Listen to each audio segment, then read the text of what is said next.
Well, good morning and welcome to the show. Jeff Beals at your service here at the KFAB studio. We're brought to you by Dingman's Collision Center and D&M Roofing and Siding. Folks, this is the only show in the entire metro area that focuses on business expansion, real estate and construction, and really anything related to Omaha becoming more prosperous and maybe a little bit bigger. And it's now time, without any further ado, to bring on my co-host, a legendary real estate deal maker in the flesh, Trenton Magid. I'm wearing clothes, ladies and gentlemen, so don't get any ideas. Good morning, Jeff. Good morning, everybody. And good morning to you. Thank God for wearing the clothes. And we've got some good news for everyone today. We have a Grow Omaha Eats restaurant review. We had a couple weeks off, and so now we're going to have two in a row. This one is Moot's Pizza. Of course, Grow Omaha Eats is brought to you by Cheer Athletics. Cheer Athletics Omaha is located at Highway 50 and 370 in Papillion, and it's one of the nation's finest and best known and most respected all-star cheering gyms. By the way, all-star cheerleading is a big deal. I mean, so many kids participate in this. Competitive, really a great way to grow leadership skills and everything else. And no one is better than Cheer Athletics. But at any rate, let's talk a little bit about Moot's Pizza. It opened not that long ago in Countryside Village. Trenton, have you tried it yet? I have not been to Moot's. We should get over there sometime and do lunch. I'd love to, yeah. Countryside is getting some new restaurants, and I'm still holding out for Saddle Creek Breakfast Club that keeps threatening to go into that corner, which forever was the Countryside Pharmacy, and then it was Starbucks. Yeah, that's it'll be nice to have them there. It'll be a little closer to our office. But at any rate, you can read about Moot's Pizza, Grow Omaha Eats by going simply to growomaha.com. Click on EATS on the navigation bar. You can see that review and all the other ones that Sarah Baker Hansen has done over the last couple of years. I wonder if there is a bet among the foodies in Omaha, and we can check with Stacy Winters on Omaha Food Lovers page, which has over 100,000 subscribers, or members. But are we getting more Mexican restaurants or more pizza joints in the last 2 years? It seems like those are the En Fuego restaurants that just seem popping up everywhere. They're the frozen yogurts of 2023. Well, let's go into our news of the week, which is brought to you by Eagle Mortgage, eaglemortgagecompany.com. Holly Schneidewin is the grand poobah over there, good friend of ours, and she does an outstanding job of providing really just the right type of mortgage services you need if you're thinking about buying a house. It's a big decision.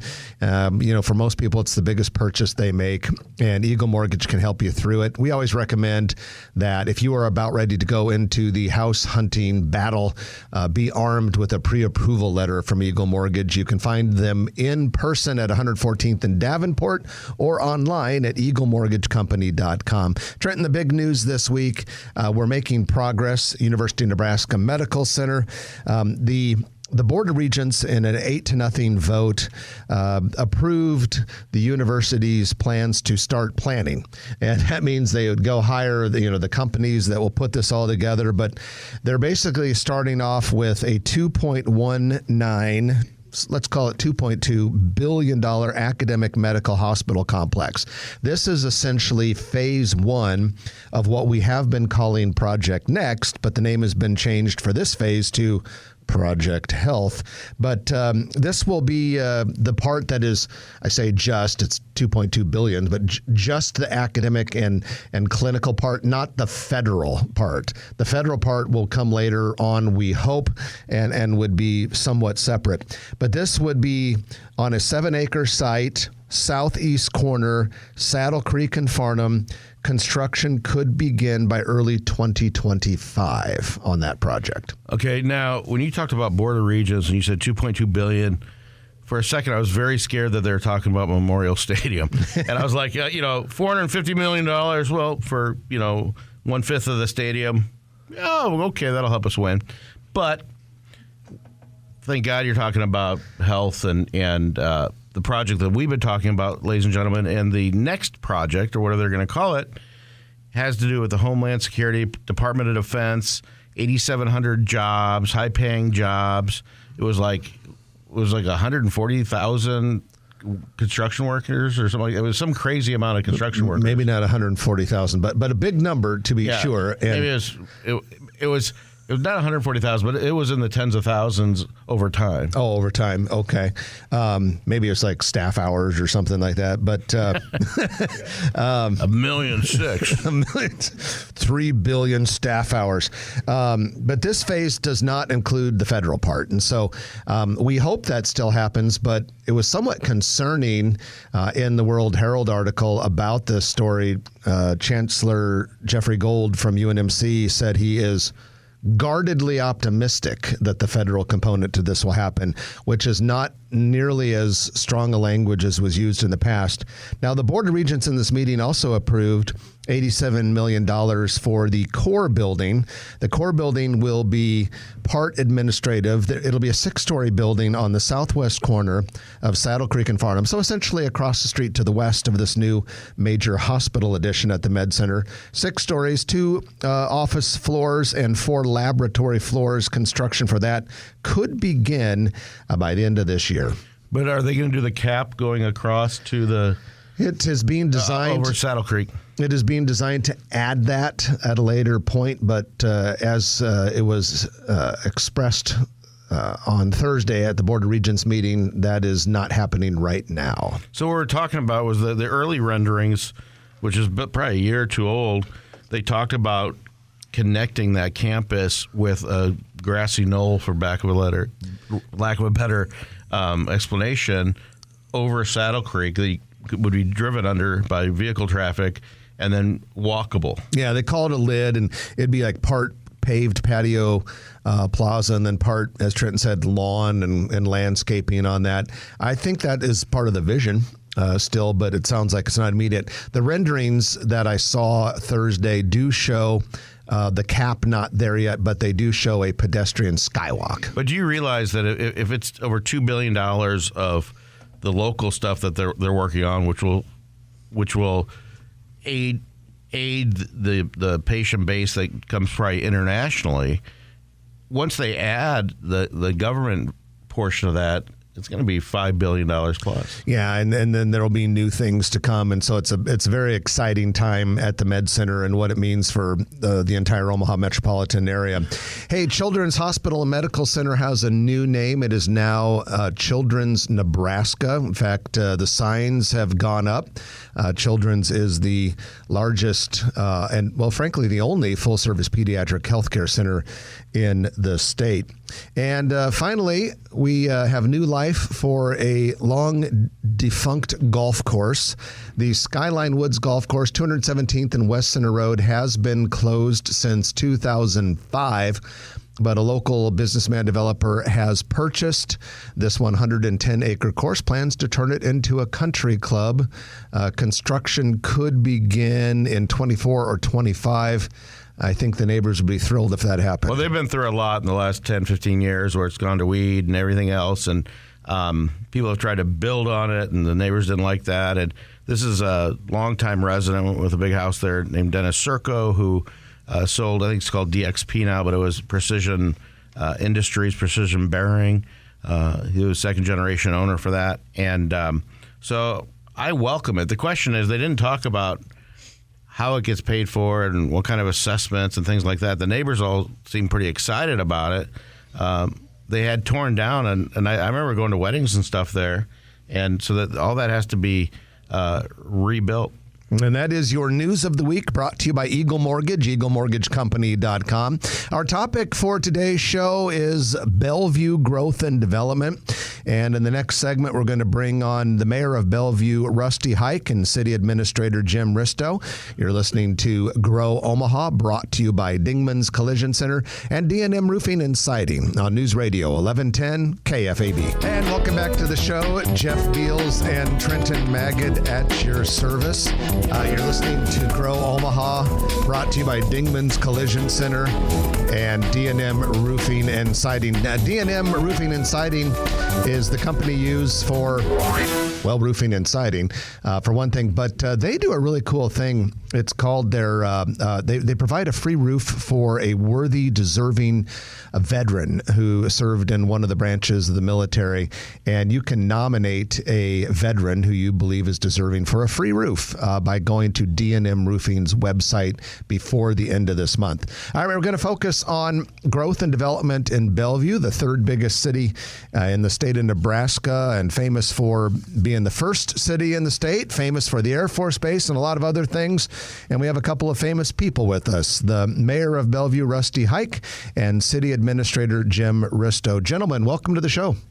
Thanks for having us. Yep. Thanks for having us, Jeff and Trent. Appreciate it. Love talking about Bellevue. Well, yeah, and Bellevue's really been doing great lately. A lot of things on the horizon.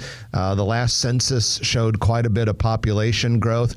But we do have a couple of topics that Trent and I want to talk to you about today. And the first one is I see a lot of infrastructure growth going on in the area.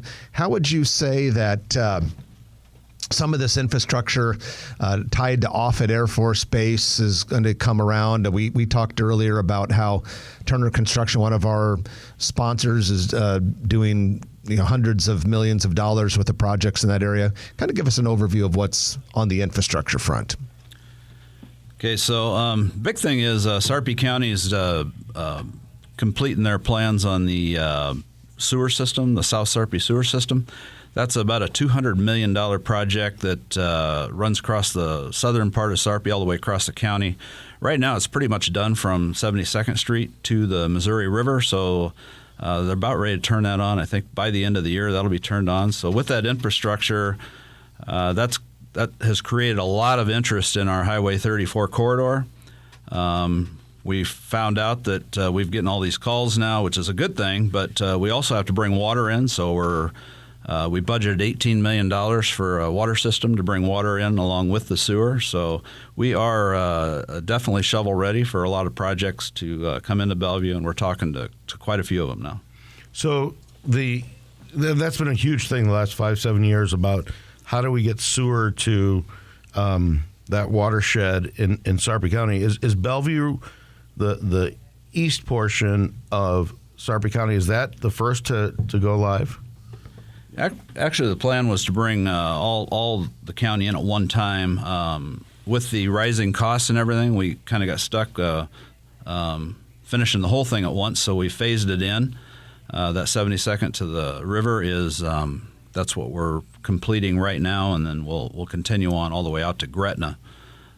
So a huge project, and there's challenges with the economy that we're dealing with right now. So. But big game changer, because especially industrial growth, but all growth, where that watershed line goes, it's like, what is it, 40% or 50% of Sarpy County that will be 70% is 70 will be undevelopable right now. So. Okay, so that 70%, folks, of Sarpy County will be developable that hasn't been developable just because they needed sewer and water. So if you want to see where industrial and residential and commercial growth is going to happen, there's a good indication that is. And then the other part that we'll talk more about later is the Platteview Road Expressway. If you imagine where Highway 34 goes into I-29, correct? And all the way to about where the outlet mall is in Gretna, that'll be a 4-lane divided highway that alleviates truck traffic through I-80 in the city of Omaha. Yeah, that road system's very important just to get traffic through the metro area without a bunch of stop signs and everything. Just giving us really good access. I was on the county board back in 2008, and we've been working on that road since then, and now we're getting a little bit of traction on it. So it does take a while on these big projects, but it's going to get done, and the county is on top of it right now, and I think you're going to see a lot of they have some initial plans. I think you're going to see those released to the public here pretty soon. What's the timeline for that approximately? Don't think they have the timeline set out. Money is the issue on that one. The sewer system was $200 million. I think you're probably to make that road all the way out to Flying J. I've heard numbers, over $500 million. So that's a big project. Hopefully, one of the thoughts is maybe turning Highway 370 over to the municipalities and letting the state take that over so we can fund that a little more easy. Okay, let's talk a little bit about downtown Bellevue, the area around Mission Avenue. Later in the show, we're going to bring on a couple other folks to talk to us about a very cool development in the middle of downtown Bellevue. But we've always called downtown Bellevue Old Town, and sounds like there's some new naming and branding that's coming into that part of town. So we've part of that branding is to name it the Frontier District. It kind of goes to our history. It's the first frontier, first city. So that's the moniker on that's going to be the Frontier District as a starter. But for us, it's a kind of a revitalization. You'll hear Rusty talk about 30 years ago the number of shops and stores that were down there, and that's kind of the movement that we're looking to restore to Old Town, which you'll hear more from the next guests. But our investment as a city is to improve the infrastructure, the streetscape. I think we've got a couple million invested from the sewer side and another couple million on the streetscape to narrow that street down, make it more walkable and a little more enjoyable for the people that come through there. But you further that along that whole corridor, along with Offutt, their Old Town Gate. Along with the federal side, we've got some grant money that's been allocated and city money that is to improve that gate, which will open up that corridor even more. One of the things is the lunch traffic that comes off of Offutt to feed into the Old Town with that gate improvement and in staying open longer than it is now. But so quite a bit of investment going into that area, for what we see as a future development down there. So we're talking about Old Town, soon to be the Frontier District. It's historic. It's fun to go down there. It was one of my favorite jewelers. Still there. It's what's the name of it? Irwin's. Irwin's, Yep. yeah. And they had some Peggy Carr glass, the Omaha skyline. It was really cool. I bought a bunch of those for clients and everything, and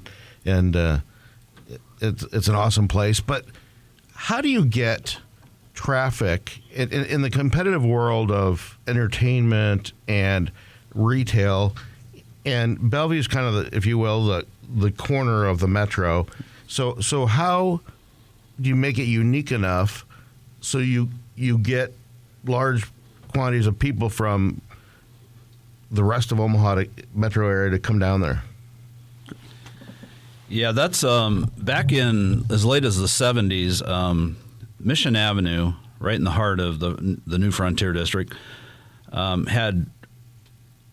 had two grocery stores, two hardware stores, a movie theater, a bowling alley, a drugstore, a department store, all on Mission Avenue. None of that is there today. There's a couple of those items, a couple restaurants, and the movie theater turned into a production theater.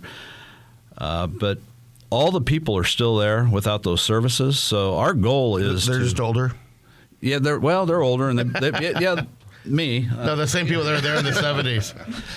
So, but anyway, what I'm saying is there's 10,000 people within 3-minute drive time of Franklin and Mission Avenue. Those people are still there, but they lost the services. We've got a Quick Shop down there that has grocery carts in it. How many grocery carts do you see at a Quick Shop? So that area is underserved. So I know it'll be marketing and branding and getting unique, and we'll get into the next segment as well. But are you talking about doing some entertainment things as well as doing the services to keep people local? Yeah, Bellevue's got the river down there. A lot of places would love a riverfront, so we're working on American Heroes Park down there, which is already a destination for a lot of people. Great lake with a walking trail around it. We're putting an amphitheater in there this next year with a lot more plans as far as a children's park, a lookout tower. Across the road in the old Hayworth Park, Bellevue University is putting in their soccer fields and softball fields, so they're making a sports complex down there. So there's a lot of investment just 4 blocks east of the Mission Avenue. So another minute with Mayor Rusty Hike and City Administrator Jim Ristow of Bellevue. And guys, when we look forward to what's to come, what's the vision? What do you see the city looking like 5 to 10 years from now? Where's Bellevue going? Well, one of our goals was to diversify Bellevue. It was always said that I don't want to laugh at it, but it was why come to Bellevue? What's there to do in Bellevue? And one of the comments was, well, there's Offutt. Well, you can drive by it, but you can't get on it. So it was to diversify it. So as we look outwards from making some of those attractions not in Old Town, but we also have an entertainment district that we're working on out on the Highway 34 or 75 corridor, along with a high-tech park that's going to go right across from that. So all those things will kind of be the game changer for Bellevue as, to diversify the economy, bring other jobs in. While we're very appreciative and reliant on Offutt as one of the biggest players in the state, Bellevue's got to look at ways to diversify and add more to it and kind of solve that question, why come to Bellevue? And that's one of the keys with this entertainment district would be one of those major features that would attract people from over 200 miles away. So, well, gentlemen, we appreciate you coming onto the show and giving us an update and continued success to both of you and your colleagues in Bellevue. Glad you had us. So. Yep, appreciate it. That's Mayor Rusty Hike and City Administrator Jim Ristow from Bellevue. Going to do our middle of the show break for the news. And when we come back, we're going to continue the discussion. We're going to narrow in on Old Town or the Frontier District. And Jeff Gehring from Mercury Builders and Bryan Thomas from NAINP Dodge are going to talk to us about the Bridge Flats, a new mixed-use project in downtown Bellevue. But in the meantime, you're listening to Grow Omaha, brought to you by Dingman's Collision Center and D&M Roofing and Siding on News Radio 1110 KFAB. And welcome back to the show. Jeff Beals at your service, sitting next to Trenton Maggot. And we're brought to you by D&M Roofing and Siding and Dingman's Collision Centers, 4 metro area locations, doing a great job fixing your car's bumps, bruises, and scrapes, and even more serious things. And they also have mechanical options as well. Dingman's Collision Center. We want to jump, before we get into some more Bellevue talk, we want to jump into our commercial real estate development spotlight of the week, which is brought to you by Noddle Companies. Noddle Companies, full-service national real estate development firm, but based right here in Omaha. In Omaha, they have led headquarter development for some of the biggest enterprises in town. They have built the headquarters for HDR, Kiewit, Valmont Industries, to name a few. From residential to retail and even beyond that, Noddle Companies creates communities. Probably the most famous one is Exarban Village, but another big community is Builders District in North Downtown. Exarban Village, for example, full of exciting hospitality partners like Rub, Willie Dog's No Name Cafe, and we have today's news segment is actually Exarban Village. And today we're going to tell you that there's kind of a cool store there called Status, as in like I have Status pre-loved luxury handbags. And this is, when you look at the outside of the store, it looks like a very nice store that you would see, in an urban shopping district, but it's actually used handbags that are kind of upscale or very, very nice. And they had been in a smaller storefront on the east side of the HDR headquarters building, right across from Interrail Food Court, but they recently moved and have a big corner space on the southwest corner of the building facing, 67th Street that goes through there. I wonder where you got that new man purse. Thank you very much. And that is your commercial real estate development spotlight of the week, brought to you by Noddle Companies. Well, we're going to continue our Bellevue theme here today. And after talking with the city administrator and the mayor of Bellevue, we're now going to zero in on a very cool project coming to downtown, the Frontier District. We have with us Jeff Gehring from Mercury Builders and our colleague Bryan Thomas from NAINP Dodge. And we're talking about the Bridge Flats project. But first of all, guys, welcome to the show. Thank you very much. Always good to be back. It's good to, some of you may recognize Bryan's voice as a frequent guest co-host when Trenton is out of the studio. And I just want to go on the record, I think it's called a MERS. A MERS. Not a man bag. I just want to make sure we get that. Not a man purse. No, not a man purse. Because he's MERS, sporting one right now. So. Yeah, I got the old I went down and got a Birkin bag, I don't know if Status sells MERSes or MERSI, but we'll go and check. But first of all, guys, we just talked to the mayor and the city administrator, and they detailed a vision for the city. especially that downtown area. Let's talk about the Bridge Flats project and where is it going to be? What is it? And how will it fit in to urban Bellevue? Well, thank you, first of all, for having me on the show. You guys do a wonderful job. It was a close vote. It was very tight. So we appreciate what you guys do for the real estate community. So thank you. Rusty and Jim really have outlined a great vision. Truly, what my part in this was to be a developer for what's going to be called Bridge Flats. It's going to be first of many phases that we feel it's going to be on the Frontier District. And just so we're clear, the Frontier District really kind of starts from Washington and goes out, I believe, to Hancock. Is that right? And that'll be the streetscape. So like you've seen maybe in Elkhorn or Plattsmouth. On Mission Avenue. On Mission Avenue. There, he talked about the upgrades to, the public works, but what we're looking at in particular is the fact that it's going to come down to one lane. And so it's going to be very retail-centric. And so we wanted to create basically a mixed-use building that represents the architecture of the area. Look, we're going to take some of the same brick that's being used at Mission Elementary School and try to adapt that to the whole Old Town / Frontier District. And so we're going to the scope of the Flats project. So what we're going to do, it's going to be 68 market rate apartments and 16,000 to 18,000 square foot of retail space. So basically, we're looking at having an amphitheater. Can you hear me okay? Yeah, you're fine. Okay, thank you. An amphitheater and maybe phase 2, 3, and 4. So we're really excited. Really, this whole downtown, what we're going to consider the central business district, it's really the central focal point of a lot of the things Rusty was talking and Jim was talking about.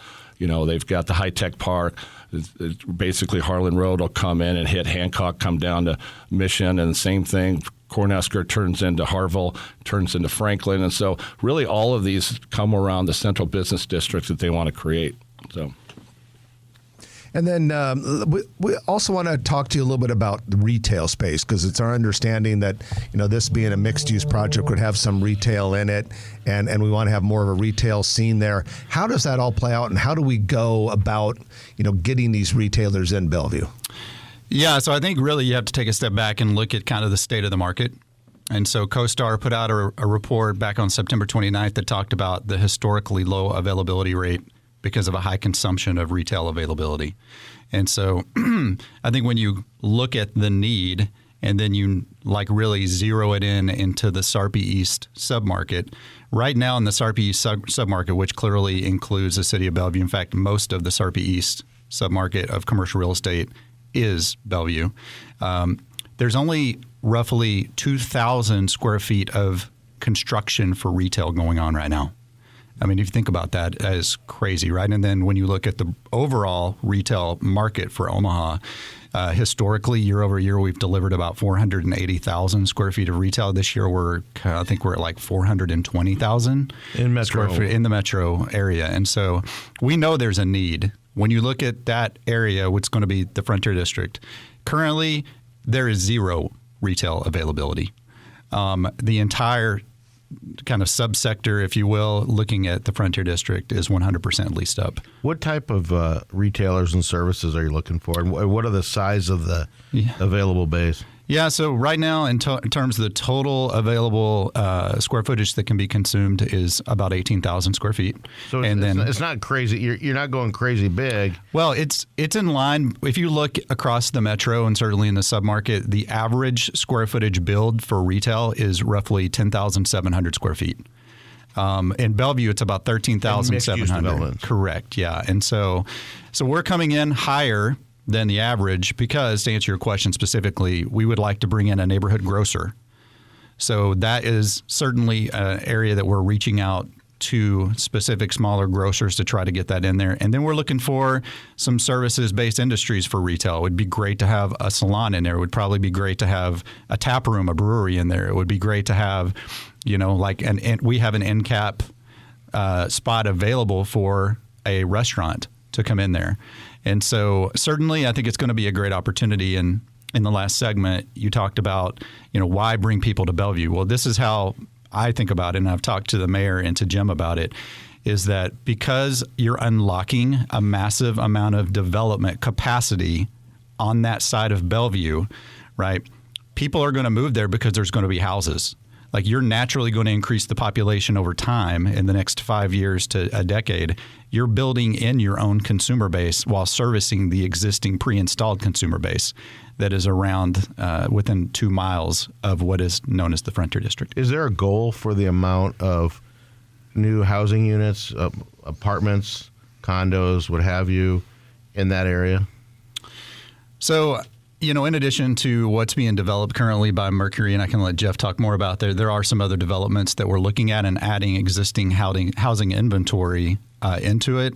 Certainly when we get the water installed, I think there's going to be a lot of opportunity on the Highway 75 to Highway 34 corridor to add in some much larger developments for single family, multifamily, et cetera. But I'll let Jeff kind of talk to some of the other things Mercury's doing. Yeah, it's a good segue, and it'll be a good way for us to wrap up, Jeff. So what else is on the docket? Well, and it's a very good point there, Brian. Truly, we did a Novogradac, like a national study, and then it outlined, we upgraded it last year as well, and it really highlights what Brian's talking about, that there's a huge need in Bellevue for a lot more retailers. As Rusty had mentioned before, Mission Avenue hasn't really had any serious upgrades in 70 years. So, and so that's something that we're paying attention to, and Bryan did a great job describing that. In addition to that, it also outlined the need for more housing units, multifamily. So right now, my Mercury Builders have been part of doing a Jefferson Place townhomes. There's been also Franklin Street townhomes that are right around that area. My understanding is the college apartments are underway with 168 units, which are just 4 blocks from this area. So as this comes into fruition, as he's talking about Frontier District grows, we'll see more and more multi-units. As I'd mentioned before, phase 2, 3, and 4 would bring in more and more of those units. Okay, well, gentlemen, we appreciate you bringing us up to speed, and it's been a pleasure having you on the show. Thanks for joining us this morning. Thank you. Thanks, guys.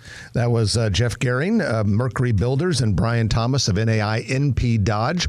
And that's our Bellevue report for today. We're going to take our final break of the hour. And when we come back, we have the Turner Construction Lightning Round. A lot of things on the list as usual. You don't want to miss any of them. You're listening to Grow Omaha, brought to you by Dingman's Collision Center and D&M Roofing and Siding. Back in a moment on News Radio 1110 KFAB. And welcome back to the show. Jeff Beals and Trenton Magid at your service. We're brought to you by Dingman's Collision Center and D&M Roofing and Siding. This is your Turner Construction Lightning Round, brought to you appropriately by Turner Construction. They are building the Omaha future and doing a great job of it. Turner has big projects like all of these buildings at Offutt Air Force Base, Sarpy County Data Center, medium projects, little projects, interior build-outs for retailers and office buildings. You name it, they do it. They have a deep bench with tremendous resources behind them, and then they've got a team of local experts who have been in the Omaha market for a long, long time and know and care about what's going on here. Turner Construction, sponsor of the Lightning Round. Well, a few things on the docket. First of all, junk stock. This is kind of an autumn celebration of antiques and crafts and collectibles. I'd been hearing about it for years. I actually attended last weekend, and I kind of wanted just to see it. I'm not really into antiques. Did you buy anything? I did not, but my daughter did. Okay. And I actually had a good time. I enjoyed it. Yeah. Did they have music? Usually they have live music. Oh, yeah. They had music there, and they had like an outdoor food court with all the food trucks, and they had all these vendors set. Where is it now? It's 200 and I've got it. It's Waterloo. How about that? 228th and West Dodge Expressway. Hey, a couple other things going on. Noli's, unfortunately, is closing its Gretna location Saturday, October 14th. But they are, as we reported last week, opening a new location in Exarban, just that kind of retail strip just south of Exarban Village.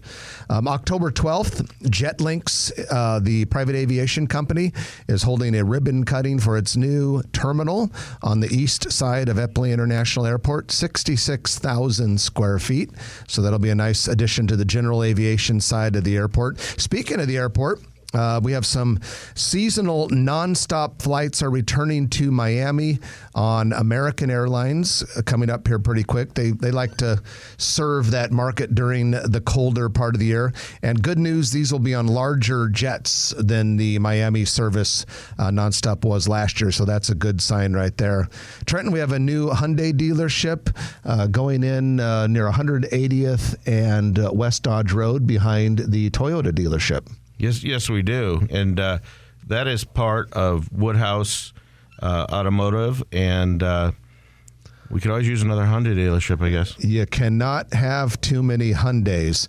Tupelo Honey Cafe, as it's, I think, more commonly called. Cool restaurant concept out of Asheville, North Carolina, getting really close to opening their first Nebraska location later this month at the Mercantile District. This is the north part of the ConAgra campus where the Brick Line building is. In fact, it'll be in the Brick Line building. That's where Elvis was born, was Tupelo, Mississippi. Tupelo, Mississippi. It's right above Three-Polo, I believe. I don't know if that has anything to do with the name, but maybe it does.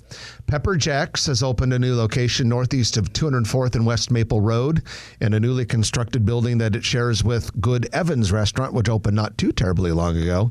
Pepper Jack's, based in Omaha, by the way, now has 30 locations in Nebraska, Iowa, Kansas, Missouri, and South Dakota. Marco's Pizza has opened its 5th metro area store, this one at 8124 South 84th Street in La Vista. That's really close to a Subway and a Wendy's, 84th and Giles area to be specific. That's the pizza that was affiliated with the video place. Yeah. Yeah, that's right. And That's Marco right. survived the video place. Couple of other closings to mention. Sofra Creperie has closed at the Interrail Food Hall in Exarban Village, but its sister restaurant, Sofra Kitchen, will remain open at 220 South 31st Avenue in Midtown. And Gretna Cookie Company has closed at 11922 Standing Stone Road. It was a chain out of Utah. It seems like every cookie chain is out of Utah for some reason. Five Guys and Little Caesars are taking the final spaces at the Cornhusker Point Retail Building at Fort Crook Road and Cornhusker Road in Bellevue. They joined T-Mobile, Panera Bread, and Shopko. Should have mentioned that during our Bellevue report. Yeah. We had some people wondering, there's some sort of storefront renovation at 12th and Harney in the Old Market. It's for Planted Pharma Wellness Boutique and Dispensary. So I thought you were affiliated with that. maybe those are the new car wash and frozen yogurt We places. have way too many for a state that doesn't have legalized marijuana use.